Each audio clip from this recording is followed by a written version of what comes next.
شهد حفل خطوبة سيدرا بيوتي ورامي حمدان الذي أقيم في 3 يونيو لسنة 2026 حضوراً لافتاً لأشهر صناع المحتوى والمشاهير في دبي.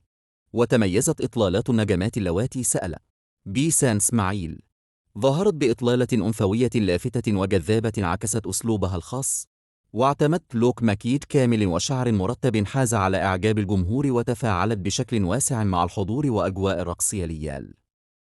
تقييم 10. لين محمد خطفت الأنظار بإطلالة منسجمة مع شقيقتها لانا، واعتمدت على لوك حيوي وميك أب هادئ ناسب ملامحها وأضفى لمسة شبابية ناعمة.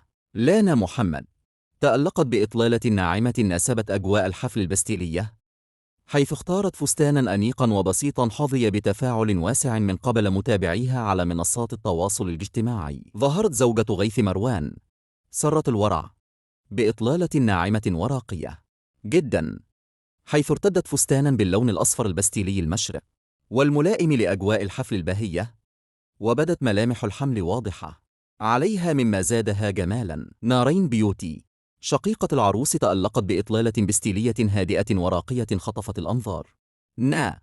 ارتدت فستاناً لامعاً بألوان البستيل المتدرجة بين الزهري والأخضر، تميز بياقة عالية وقصة مفتوحة من الظهر، وهو من توقيع هويدا البريدي.